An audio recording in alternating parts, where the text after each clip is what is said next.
રાતના કદાચ 11 વાગી રહ્યા હતા. મારા આલિશાન બેડરૂમમાં ફક્ત 0 વોટના બલ્બનો લાલ પ્રકાશ સળગી રહ્યો હતો.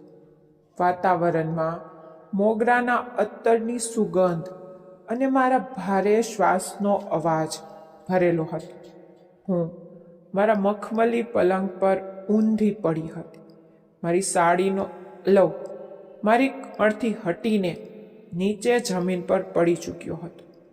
મારી પીઠ એ ગોરી અને લીસી પીઠ જેના પર આજ સુધી ફક્ત એકલતાની ધૂળ જામી હતી, આજે પરસેવા અને સુગંધિત તેલથી ચમકી રહી હતી. અને મારી ઉપર મેલો હતો વિકી, ગામનો સૌથી જુવાન અને તાકતવર બોડી બિલ્ડર. તેના હાથની નસો ખેંચાયેલી હતી. તે પોતાની હથેળીઓમાં ગરમ તેલ મસળી રહ્યો હતો. તૈયાર થઈ જાઓ શન્નુ રાની, તેનો ભારે અને નશીલો અવાજ મારા કાનમાં ગુંજ્યો. મેં મારી આંખો મીચી દીધી અને ઓશિકામાં મોઢું દબાવીને કહ્યું, પૂછો છો કેમ વિકી? જે કરવું હોય તે કરો. આજે રાત્રે હું તમારી છું. મારું રોમે રોમ દુખી રહ્યું છે. તેને એવું નીચોવી નાખો કે બધો દુખાવો નીકળી જાય. જેવા તેના સખ્ત અને ગરમ હાથ નીચેના ભાગ પર પડ્યા, મારા મોઢામાંથી એક લાંબી સિસકી નીકળી ગઈ. શરીરમાં જાણે કરંટ દોડી ગયો. માલિશ કરી રહ્યો હતો કે મારાથી રમી રહ્યો હતો, મને ખબર નહોતી. તમે લોકો વિચારતા હશો કે હું શન્નુ, 35 વર્ષની એક વિધવા સ્ત્રી, આ જુવાન છોકરા સાથે બંધ રૂમમાં આ શું કરી રહી છું? શું મારી મત્તી મરી ગઈ છે કે હું ચરિત્રહીન થઈ ગઈ છું? મિત્રો, ફેસલો કરતા પહેલાં મારી મજબૂરી સાંભળી લેજો, કારણ કે જે વાર્તા હું તમને સંભળાવવા જઈ રહી છું, આ વાર્તા શરૂ થઈ હતી બરાબર 15 દિવસ પહેલાં. હું શહેરની મોટી હોસ્પિટલમાં ડૉક્ટરની સામે બેઠી હતી. ડૉક્ટરના હાથમાં મારો રિપોર્ટ હતો અને ચહેરા પર નિરાશા. શન્નુ દેવી, તેમણે ચશ્મા ઉતારતા કહ્યું, મને અફસોસ છે, તમને બ્લડ કેન્સર છે, છેલ્લું સ્ટેજ. મારા પગ નીચેથી જમીન સરકી ગઈ. શું? પણ ડૉક્ટર સાહેબ, મને તો કોઈ તકલીફ નથી. આ બીમારી એવી જ છે, અંદરથી ખોખલી કરી દે છે. તમારી પાસે માંડ 6 મહિના છે. જે કરવું હોય તે કરી લો, જે ખાવું હોય તે ખાઈ લો. હું હોસ્પિટલની બહાર નીકળી. હું રડવા માંગતી હતી, ચીસ પાડવા માંગતી હતી. 35 વર્ષની ઉંમરમાં મોત? મેં તો હજુ જુવાની પણ બરાબર જોઈ નહોતી. 10 વર્ષ પહેલાં પતિ મરી ગયા હતા. ત્યારથી ફક્ત સફેદ સાડી અને સમાજના મહેણા જ મળ્યા હતા. શું હું આવી રીતે જ મરી જઈશ, ઘૂંટાઈ ઘૂંટાઈને? હું બસ સ્ટેન્ડ પર બેઠી નસીબને કોસી રહી હતી. ત્યાં જ ફોનની ઘંટી વાગી. અજાણ્યો નંબર હતો. હેલો, શું હું શન્નુ દેવી સાથે વાત કરી રહ્યો છું? જી. મારો અવાજ મળેલો હતો. અભિનંદન મેડમ, હું લકી જેકપોટ લોટરીમાંથી બોલી રહ્યો છું. તમે ગયા મહિને જે ટિકિટ ખરીદી હતી તેના પર 5 કરોડનું ઇનામ નીકળ્યું છે. હું સતબત થઈ ગઈ. 5 કરોડ! એક તરફ મોતનું ફરમાન અને બીજી તરફ 5 કરોડની લોટરી. ભગવાન પણ મારી સાથે કેવી ભદ્દી મજાક કરી રહ્યો હતો. મેં ફોન કાપ્યો અને પાગલોની જેમ હસવા લાગી. લોકો મને ઘૂરી રહ્યા હતા. તે પરે મેં એક નિર્ણય લીધો. મેં મારી સફેદ સાડી જોઈ. બહુ થયો શોક, હવે વધુ નહીં. જો મારી પાસે ફક્ત 6 મહિના છે તો હું આ 6 મહિનામાં તે બધું જ કરીશ જે મેં છેલ્લા 10 વર્ષમાં નથી કર્યું. હું જીવીશ, હું હસીશ અને મારી અધૂરી તરસ छिपाવીશ. સીધી બજાર ગઈ. મેં લાલ, ગુલાબી, વાદળી રંગની મોંઘી સાડીઓ ખરીદી. સોનું ખરીદ્યું, અંતર અને મેકઅપનો સામાન ખરીદ્યો. જ્યારે હું ગામ પાછી ફરી તો વિધવા શન્નુ નહીં, પણ મહારાણી શન્નું લાગતી હતી. ગામમાં ખબર આગની જેમ ફેલાઈ ગઈ કે શન્નુની 5 કરોડની લોટરી લાગી ગઈ છે. ગઈકાલ સુધી જે લોકો મને કુલક્ષણી અને વાંઝણી કહીને બોલાવતા હતા, આજે તે મને શન્નુજી અને ભાભીજી કહેવા લાગ્યા. મારા ઘરની બહાર લાઈન લાગી ગઈ, પણ મારી નજર ફક્ત તેમના પર હતી જે મારી એકલતા દૂર કરી શકે. અને પછી તે ત્રણેય આવ્યા, મારા 3 શિકારી.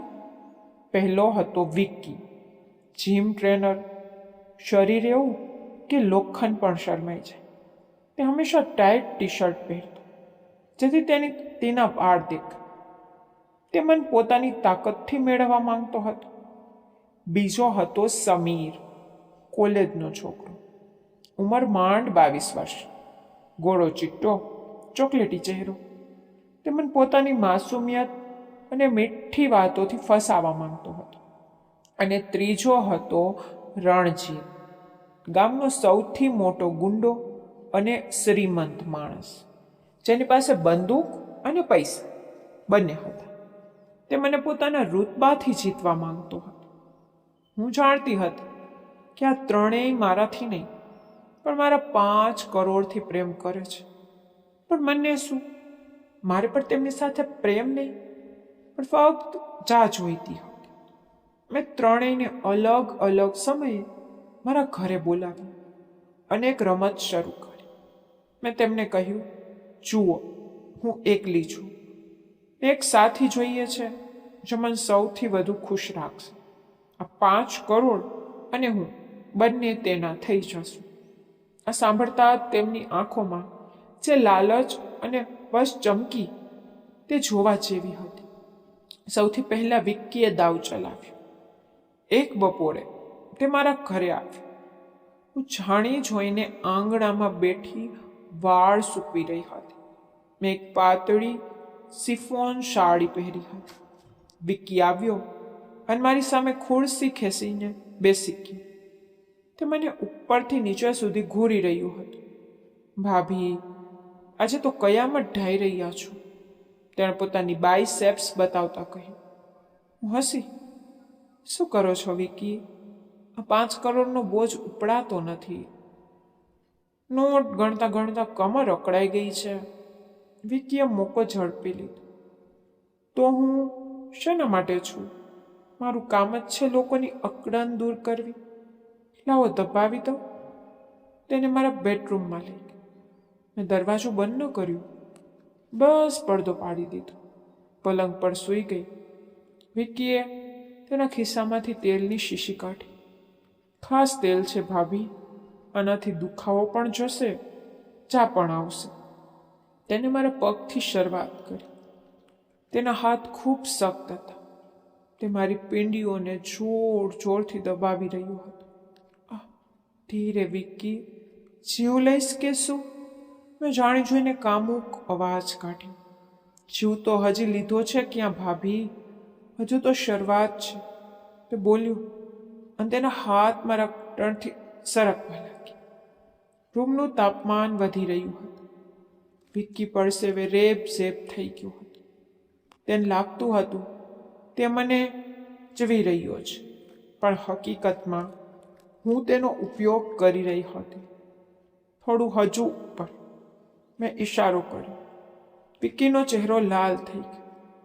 તેના શ્વાસ ફૂલી રહ્યા હતા. તે મારી નજીક નમ્યો. મને લાગ્યું કે તે હવે મને કરી લેશે. ત્યારે જ મેં તેને રોકી દીધું. બસ વિક્કી, આજે આટલું જ, બાકીનું ટ્રાયલ પર છે. વિક્કી તડપી રહી. અરે ભાભી, આવી રીતે વચ્ચે ના છોડો. સબર કરો વિક્કી, 5 કરોડની વાત છે. આટલી સહેલાઈથી કેવી રીતે આપી દો? મેં તેને મોકલી દીધું. તે જતી વખતે વળીને મને જોઈ રહ્યું હતું. મને હસવું આવતું હતું. તેને શું ખબર હતી કે જશ માટે તે આટલો પાગલ થઈ રહ્યો છે. તે અંદરથી સડી રહ્યું છે. બાથરૂમમાં ગઈ અને બેસિનમાં લોહીની ઉલટી કરી. દુખાવાથી તો મારો જીવ નીકળી રહ્યો હતો. મેં દવા ખાધી અને અરીસામાં જોઈને કહ્યું, જીવી લે શન્નુ, બસ થોડા દિવસ વધુ. બીજા દિવસે સમીરનો વારો હતો. તે પોતાની નવી બાઇક લઈને આવ્યો. શન્નુજી, મોસમ બહુ સુંદર છે, ચાલો લોંગ ડ્રાઈવ પર જઈએ. મને ખબર હતી આ પણ એક ચાલ છે, પણ મને ખુલ્લી હવાની જરૂર હતી. હું તેની પાછળ બેસી ગઈ. સમીર જાણી જોઈને બાઇક ઝડપી ચલાવી રહ્યો હતો, વારંવાર બ્રેક મારતો હતો. તેથી મારું રીઢ તેની પીઠ સાથે અથડાય. અને સાચું કહું તો મને પણ સારું લાગતું હતું. તેની જુવાન પીઠની ગરમી મારા અંદર ઉતરી રહી હતી. અમે ગામથી દૂર જંગલના રસ્તા પર હતા. ત્યાં અચાનક જોરદાર વરસાદ શરૂ થઈ ગયો. અરે આ શું? સમીરે બાઇક રોકી. પલળી જશો તમે, ચાલો પેલા ઝાડ નીચે જઈએ. અમે એક જૂના વડના ઝાડ નીચે ઊભા રહીએ. અમે બંને પૂરેપૂરા પલળી ગયા હતા. મારી સાડી મારા શરીર સાથે ચોંટી ગઈ હતી, જેનાથી મારું આખું શરીર ઝલકી રહ્યું હતું. સમીર મને એક ટીશે જોઈ રહ્યો હતો. તેની આંખોમાં માસુમિયત નહીં, પણ એક ખ્યો મર્દ જાગી રહ્યો હતો. શન્નુજીએ તે મારી નજીક આવ્યો. તમને ઠંડી લાગતી હશે? હા, બહુ. મેં ધ્રુજતા કહ્યું. તમને ગરમી આપી શકું છું. તેને કહ્યું. તેના બંને હાથ મારી કમર પર મૂકી દીધા. તેને મને પોતાની તરફ ખેંચી. અમે બંને એટલા નજીક હતા, વરસાદના ટીપા અમારી વચ્ચેથી પસાર થઈ શકે તેમ નહોતા. તેને મારા ભીના વાળ મારા ચહેરા પરથી હટાવ્યા. તેની આંગળીઓ મારા ગાલને સ્પર્શી રહી હતી. ધીરે ધીરે મારા હોઠ તરફ ન. તેના ગરમ શ્વાસ મારા ચહેરા પર પડી રહ્યા હતા. મારું દિલ જોરથી ધડકી રહ્યું હતું. શું મારે તેને લેવી જોઈએ? છેવટે હું મરવાની જ છું. ત્યારે જ વાદળોના ગર્જનાનો જોરદાર અવાજ થયો. હું ચોંકી ગઈ અને પાછળ હટી ગઈ. નહીં સમીર, અત્યારે નહીં. કોઈ જોઈ લેશે. જવા દો શન્નુજી, દુનિયા બળે તો ભલે બળે, આપણે તો પલળીશું. તેણે ફરી કોશિશ કરી. મેં તેને પ્રેમથી ધક્કો માર્યો. ચાલ ઘરે છોડી દે. જો મારી તબિયત ખરાબ થઈ ગઈ તો તારા 5 કરોડનું શું થશે? સમીર ઉદાસ થઈ ગયો. પણ તે શું કરતું? તેને લાગ્યું કે તે જીતની નજીક છે. મિત્રો, તમે જોઈ રહ્યા છો કે કેવી રીતે આ લોકો પૈસા માટે પ્રેમનું નાટક કરી રહ્યા છે. પણ હું પણ ઓછી નહોતી. હું પણ મારા મોતના ડરને ભૂલીને મારી અસરને જા માટે તેમના જજ્બાતો સાથે રમી રહી હતી.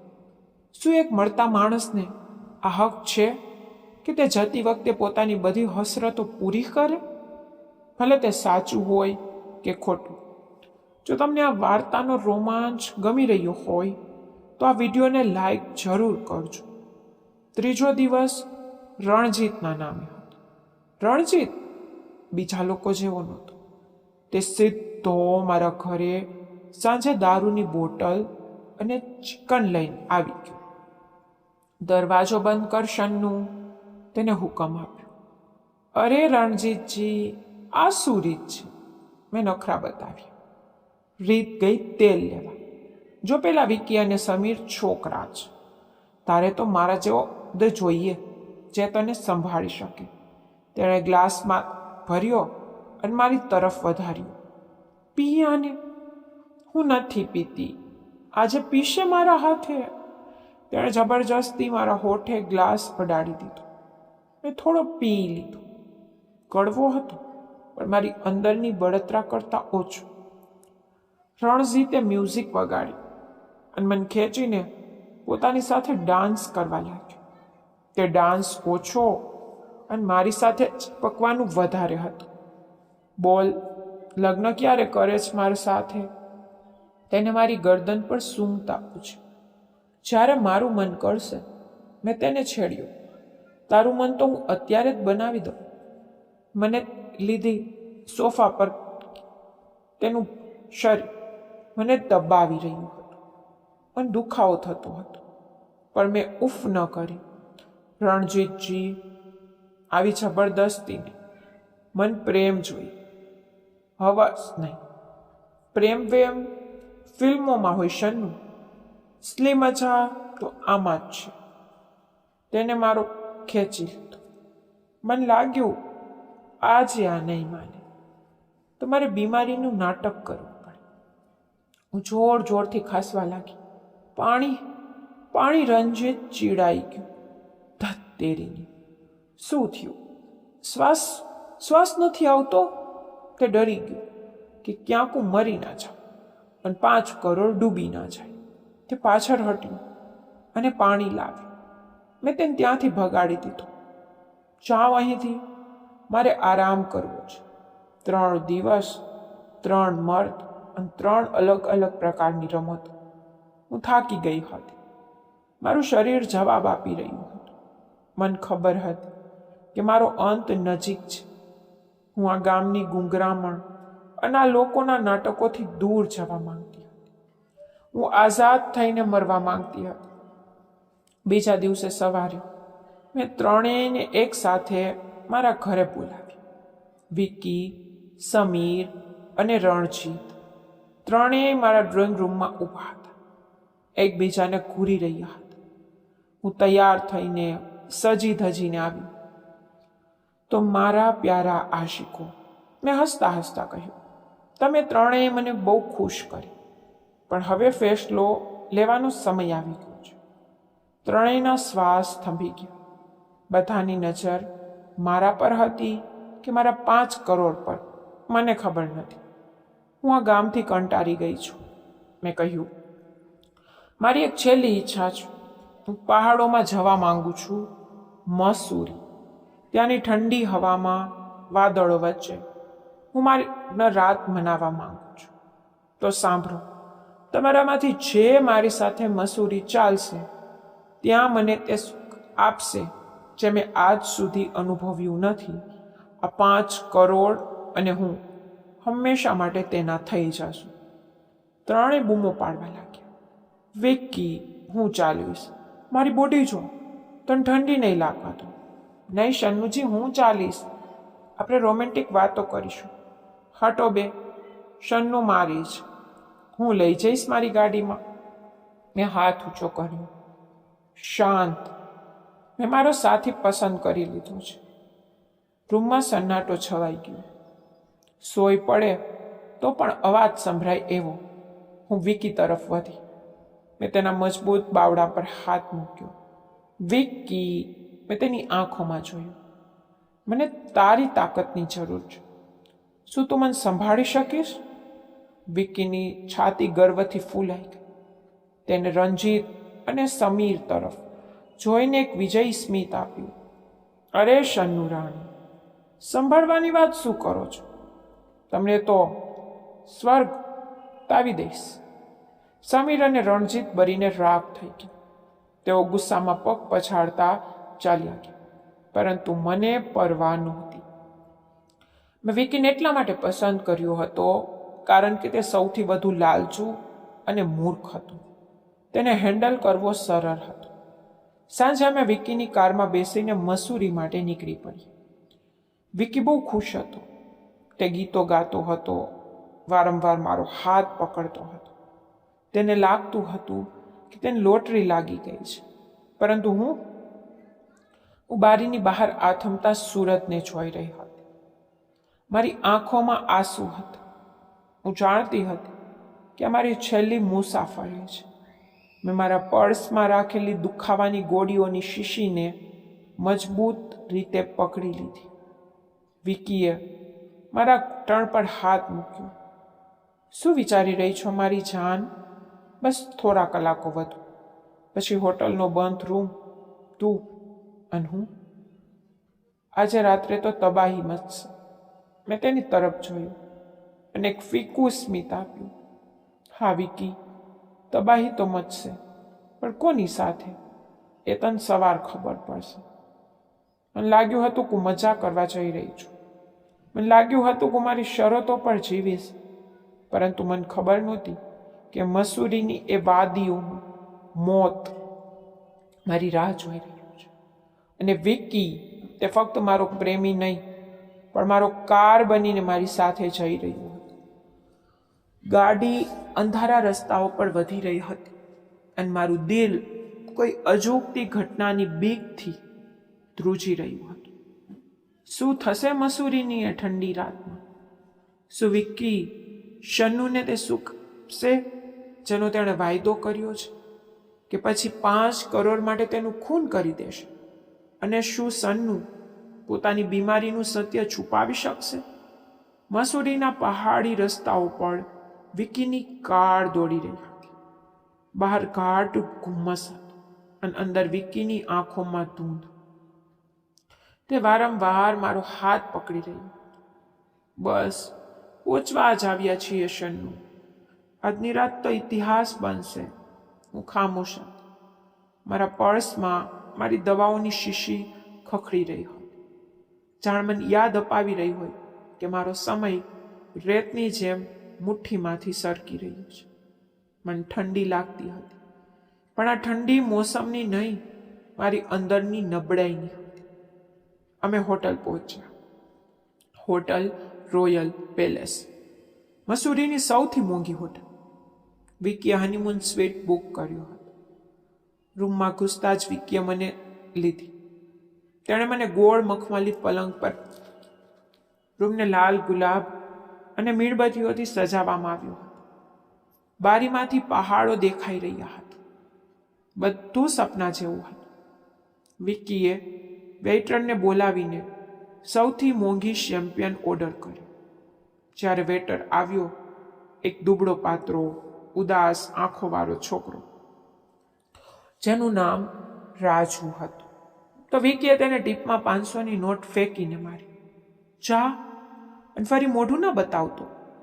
આજે રાત્રે અમને કોઈ ખલેલ ના જોયું. રાજુએ નોટ ઉઠાવી, મારી તરફ એકવાર જોયું, માથું નમાવીને જતું રહ્યું. તેની આંખોમાં એક અજીબ લાચારી હતી જે મારા દિલને સ્પર્શી ગઈ. પણ વિક્કીનો અવાજ મારા કાનમાં ગૂંજી રહ્યો હતો. વિક્કીએ દરવાજો લોક કર્યો. તેણે શેમ્પિયન ખોલી 2 ગ્લાસ ભર્યા. લો જાન પીવો. આજે તો નશો કરવો જ. મેં ઘૂંટરો ભર્યો. વિક્કીએ તેનો ગ્લાસ એક શ્વાસે ખાલી કરી દીધો. તે હવે બેકાબૂ થઈ રહ્યું હતું. તેનું મજબૂત શરીર, જેના માટે હું પાગલ હોવાનું નાટક કરી રહી હતી, હવે મારા સામે હતું. તે મારી નજીક આવ્યો. તેને મારા હારમાં આંગળીઓ નાખી. શન્નુ, તું નથી જાણતી, હું આ ક્ષણની ક્યારની રાહ જોતો હતો. એ 5 કરોડ એટલે કે તું મને આજે મળી જ ગઈ. તેની જીભ લથડતી હતી. તેના માટે હું અને 5 કરોડ એક જ હતા. તેના હાથ મારા બહુ સખ્તાઈથી ચાલી રહ્યા હતા. મને દુખાવો થતો હતો, પણ હું હસી રહી હતી. મારે મારી રમત પૂરી કરવી હતી. વિક્કી, મેં તેને રોક્યો. આટલી ઉતાવળ શું છે? હજુ તો રાત બાકી છે. મારાથી હવે સબર નથી થતું શન્નુ. લાવ, પહેલાં મને પેલો વાયદો પૂરો કર. કયો વાયદો? વિક્કીએ તેના પેન્ટના ખિસ્સામાંથી કેટલાક વળેલા કાગળો કાઢ્યા. આ લગ્નના પેપર્સ છે અને આ રહ્યું એ વસિયતનામું જે તે બનાવ્યું હતું. આના પર સાઇન કરી દે કે તારા પછી બધું મારું છે. પછી જો હું તને કેવું બતાવું છું. સમજી ગઈ? અરે વિક્કી, હજુ તો આપણે જીવતા છીએ. મરવાની વાત કેમ? અરે સાઇન કરી દે ને યાર, મૂડ ખરાબ ના કર. તે ચીડાઈ ગયું. તેણે પેન મારી તરફ ધરી. મેં પેન લીધી. મારા હાથ ધ્રુજતા હતા. શું સાચું કરી રહી હતી? શું આ છોકરો ખરેખર મારી અંતિમ ક્ષણોનો સાથી બનવા લાયક છે? મેં સાઇન કરવાનું નાટક કર્યું. અત્યારે નહીં વિક્કી, પહેલાં મને તો કર. શું ખબર તું એ કરી શકે કે નહીં? મેં તેને પડકાર આપ્યો. વિક્કીની મર્દાનગી પર વાત આવી ગઈ. તેને કાગળો ફેંક્યા, દબોચી લીધી. હવે જો આજે તને પીસ તો તારું નામ ભૂલી જઈશ. તે મારી હતો ત્યારે જ અચાનક મારા સીનામાં એક બહુ જ તીવ્ર દુખાવો પડ્યો. એવું લાગ્યું જાણે કોઈએ હથોડો મારી દીધો. મારો શ્વાસ અટકી ગયો. આંખો સામે અંધારું છવાવા લાગ્યું. મારા મોઢામાંથી ચીસ નીકળી ગઈ. વિક્કી રોકાયો. અરે શું થયું? હજુ તો શરૂ પણ નથી કર્યું, અત્યારથી ચીસો પાડે છે. વિક્કી હટો, મને દુખાવો. હું હાંફવા લાગી. મને ખાંસી આવી અને ખાંસી સાથે મારા મોઢામાંથી લોહીનો એક ફુવારો નીકળ્યો જે સીધો વિક્કીની છાતી પર પડ્યો. વિક્કી ઝટકા સાથે પાછળ હટી. આ શું છે? લોહી? હું પલંગ પરથી નીચે ગબડી પડી. મારું આખું શરીર અકળાઈ રહ્યું હતું. મને લાગ્યું મારો અંત આવી ગયો છે.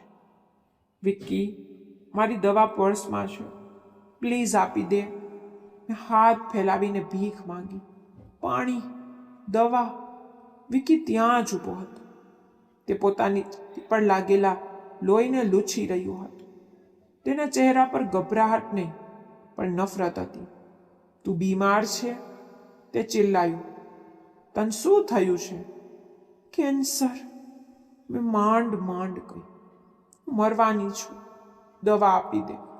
આ સાંભળતા જ વિક્કીના ચહેરાના હાવભાવ બદલાઈ ગયા. તે હેરાન થયું. પછી તેના ચહેરા પર એક બહુ જ ક્રૂર અને શેતાની સ્મિત આવી ગયું. કેન્સર, મરવાની છે? તે હસ્યો. અરે, તો તે મને જણાવ્યું કેમ નહીં? હું તો ખોટી આટલી મહેનત કરી રહ્યો હતો તને પટાવવાની. તે મારી પાસે આવ્યું પણ દવા આપવાની. તેને જમીન પર પડેલા પેલા કાગળો ઉઠાવ્યા. સારું થયું તે કહી દીધું. હવે સાઈન કરી દે ચૂપચાપ. વિક્કી, હું મરી રહી છું. પાણી. મારું ગળું સુકાઈ રહ્યું હતું. પાણી પછી મળશે, પહેલાં સાઈન કર, નહીતર અહીં તડપાવીને મારીશ. તેને મારો હાથ પકડ્યો. જબરદસ્તી પેન પકડાવી દીધી. હું તેની અસલિયત જોઈ ચૂકી હતી. મેં પેન ફેંકી દીધી. નહીં કરું, તું જાનવર છે. વિક્કીને ગુસ્સો આવી ગયો. તેણે મને એક હાથ મારી. નખરા બતાવે છે. તેને મારું પર્સ ઉઠાવ્યું. તેમાંથી કેશ, મારી સોનાની ચેન અને પેલી હીરાની વીંટી જે મેં પહેરી હતી બધું ખેંચી લીધું. ઠીક છે, ના કરીશ સાઈન? તું એમ પણ આજે રાત્રે મળી જ જઈશ. હું આ કેશ લઈને જાઉં છું. સવારે હોટલવાળા તારી લાશ ઉઠાવી લેશે. તે વર્યો. તેણે મારી તરફ જોયું પણ નહીં. હું પેલા ઠંડા ફ્લોર પર એકલી હતી. મોઢામાંથી લોહી વહી રહ્યું હતું, આંખોમાંથી આંસુ. 5 કરોડની માલકીન એક ઘૂંટ પાણી માટે તરસી રહી હતી. મિત્રો, દોલત માણસને ખરીદી શકે છે પણ માણસાઈ નહીં. વિક્કીએ મને મરવા માટે છોડી જ દીધી હતી. તે પળે મને મારી ભૂલનો અહેસાસ થયો કે હું ખોટા લોકોમાં પ્રેમ શોધી રહી હતી. શું મારો અંત આવી રીતે જ લખાયેલો હતો? એક બંધ રૂમમાં તડપતા એકલા. મારી આંખો બંધ થઈ રહી હતી. શ્વાસ ઉખડી રહ્યા હતા. ત્યારે જ દરવાજો ધીરેથી ખુલ્યો. કદાચ વિક્કીએ ઉતાવળમાં લોક નહોતું કર્યું. મેમ સાહેબ તો ચાલ્યા ગયા. શું હું સફાઈ? પેલો વેઇટર રાજુ અંદર આવ્યો. જેવો તેણે મને જમીન પર લોહી લુહાણ જોઈ તેના હાથમાંથી ટ્રે છૂટી ગઈ. મેમ, તે દોડીને મારી પાસે આવી. તેને મને સહારો આપીને ઉઠાવી. મેમ, શું થયું? લોહી, પાણી? મેં ફૂસફૂસાવ્યું. રાજુએ તરત જ પાણીનો ગ્લાસ મારા મોઢે લગાવ્યો. તેને મારી દવાની શીશી શોધી અને મને ગોળી ખવડાવી. તે મને છોડીને ભાગ્યો નહીં. તેને પોતાના ગંદા યુનિફોર્મની પરવા કર્યા વગર મને પલંગ પર સુવડાવી.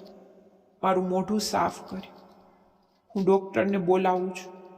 તે ફોન તરફ ભાગ્યો. નહીં, મેં તેનો હાથ પકડી લીધો. કોઈ ડૉક્ટર મને બચાવી શકશે નહીં. બસ મારી પાસે બેસો. મને એકલા મળતા બીક લાગે છે. રાજુની આંખોમાં આંસુ આવી ગયા. એક અજાણ્યો વેટર, જેને મેં જોયો પણ નહોતો, તે મારા માટે રડી રહ્યો હતો. સવાર થતાં થતાં દવાની અસર થઈ. મારા શ્વાસ થોડા સ્થિર થયા. મેં આંખો ખોલી.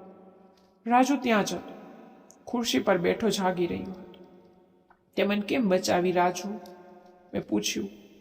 રાજુએ જવાબ આપ્યો. તેણે મારી આત્માને હચમચાવી દીધું. મેમ, મારી પત્ની ગયા વર્ષ કેન્સરથી મરી ગઈ. મારી પાસે ઈલાજના પૈસા નથી. તે મારા હાથોમાં તડપીને મળી હતી. કાલે રાત્રે જ્યારે મેં તમને જોયા તો મને લાગ્યું મારી પત્ની પાછી આવી ગઈ છે. હું તેને ના બચાવી શક્યો. વિચાર્યું કદાચ તમને બચાવી લઉં. ઇન્સાનિયતનું કોઈ મૂલ્ય નથી હોતું મેમ. તેની વાત સાંભળીને હું ચોધાર આંસુએ રડવા લાગી. મારી પાસે 5 કરોડ હતા, પણ વિકી જેવું જાનવર મળ્યું. રાજુ પાસે કંઈ નહોતું, પણ તેનું દિલ સોનાનું હતું. તમારે કોઈ સંતાન છે રાજુ? મેં પૂછ્યું. જી મેમ, એક દીકરો છે, 6 વર્ષનો, ગોલુ. તે ચાલી શકતો નથી. બંને પગ ખરાબ છે. તેના ઓપરેશન માટે જ અહીં નોકરી કરી રહ્યો છું, પણ 8 લાખ રૂપિયા જોઈએ. ખબર નહીં ક્યારે ભેગા થશે 8 લાખ રૂપિયા. હું 5 કરોડ એશો આરામમાં ઉડાવવા નીકળી હતી, અને અહીં એક પિતા પોતાના દીકરાના પગ માટે દર ઠોકર ખાઈ રહ્યો હતો. મન મારા 5 કરોડ પર, મારી જુવાનીના ઘમંડ પર, મારી મૂર્ખતા પર એવી નફરત આવી કે હું કહી શકતી નથી. 2 દિવસ પછી મારી હાલતમાં થોડો સુધારો હતો. મેં રાજુને કહ્યું, મને મારા ગામે લઈ ચાલ, અને તારા દીકરા ગોલુને પણ સાથે લઈને. રાજુ હેરાન હતો, પણ તેણે મારી વાત માની. અમે ગામ પાછા ફર્યા. વિકી આખા ગામમાં ખબર ફેલાવી દીધી હતી કે હું મસૂરીમાં વિકી સાથે મજા કરી રહી છું, અને કદાચ ત્યાં જ વસી ગઈ છું. તે મારા ઘર પર કબજો કરવાની ફિરાકમાં જ હતો. જેવી હું ગાડીમાંથી ઉતરી, તેને લાગ્યું કે તેણે ભૂત જોઈ લીધું. વિકીનો ચહેરો સફેદ પડી ગયો. શન્નુ, તું જીવતી છે? હું ધીરે ધીરે ચાલીને તેમની પાસે ગઈ. મારી સાથે રાજુ હતો, જેના ખોરામાં તેનો અપંગ દીકરો ગોલુ હતો. હા વિકી, હું જીવતી છું. તારું પાપ એટલું નબળું હતું કે મન મારી ના શક્યું. આ કોણ છે? રણજીતે રાજુ તરફ ઈશારો કર્યો. આ મારો નવો વારસદાર છે, મેં એલાન કર્યું. આખું ગામ ભેગું થઈ ગયું. મેં વિકી તરફ જોયું. તે મને પેલી હોટલના રૂમમાં મરવા માટે છોડી દીધી હતી ને. મારા ઘરેણા, મારા પૈસા ચોરીને ભાગી ગયો હતો ને. વિકી લથડવા લાગ્યો. નહીં, જૂઠ બોલી રહી છે. આ પાગલ થઈ ગઈ છે. ચૂપ. મેં એક જોરદાર થપ્પડ વિકીના ગાલ પર મારી. મેં વકીલને બોલાવ્યા, જેમને મેં રસ્તામાં જ બોલાવી દીધા હતા. મારી આ હવેલી, મારી જમીન અને લોટરીના બચેલા 4.5 કરોડ, બધાના શ્વાસ થંભી ગયા. હું આ શહેરના અનાથ અને વિકલાંગ આશ્રમના નામે કરું છું. જ્યાં સુધી આશ્રમ નથી બનતો, આ હવેલી રાજુ અને તેના દીકરા ગોલુનું ઘર રહેશે. રાજુ આ ટ્રસ્ટનો મેનેજર હશે. ત્રણેયના ચહેરા ઉતરી ગયા. નીકળી જાવ અહીંથી. હું જોરથી ત્રાડી. વિકીએ મારા પગ પકડવાની કોશિશ કરી. મને માફ કરી દે શન્નુ, મારાથી ભૂલ થઈ ગઈ. ભૂલ નહીં, ગુનો કર્યો છે તે. પોલીસ આવી રહી છે. ચોરી અંજાનથી મારી નાખવાની કોશિશના ગુનામાં. પોલીસની જીપ આવી અને વિકીને લઈ ગઈ. સમીર અને રણજીત પોતાનો જીવ બચાવીને ભાગી ગયા. તે દિવસ પછી હવેલીનું વાતાવરણ બદલાઈ ગયું. મેં રાજુના દીકરા ગોલુનું ઓપરેશન કરાવ્યું. જ્યારે તે પોતાના પગ પર ઊભો થયો તો તેની આંખોમાં જે ચમક હતી તે મારા માટે 500 કરોડથી પણ મોટી હતી. ને મારા બાકીના 3 મહિના તે જ હવેલીમાં પેલા અનાથ બાળકો વચ્ચે વિતાવ્યા. વિકીની એ રાત, એ માલિશ, હવસ બધું એક ખરાબ સપનું લાગતું હતું. અસલી સત્ય તો ગોલુનું એ હાસ્ય હતું. એક દિવસ મારી છત પર બેઠી હતી. રાજુ મારા માટે ચા લાવ્યો. મેમ, તમે ના હોત તો મારું શું થાત? મેં હસીને કહ્યું, હું ના હોત તો કંઈ ના થાત રાજુ, પણ જો તું ના હોત તો હું એક અયાશ સ્ત્રી બનીને મરત. તે મને માણસ બનીને મરવાનો મોકો આપ્યો. મિત્રો, આપણે આખી જિંદગી પ્રેમ અને સુખ શોધતા રહીએ છીએ. ક્યારેક શરીરમાં, ક્યારેક પૈસામાં, પણ માનો, જે ઠંડક કોઈના આંસુ લૂછીને હૃદયને મળે તે દુનિયાના કોઈ પણ એસી રૂમમાં મળી શકતી નથી. જો તમને લાગે છે કે મેં અંતમાં સાચો નિર્ણય લીધો તો આ ચેનલને સબસ્ક્રાઈબ કરો, કારણ કે વાર્તાઓ ખત્મ થઈ શકે છે પણ સારા કર્મોની અસર ક્યારેય ખતમ નથી થતી. થેન્ક યુ એન્ડ ધન્યવાદ.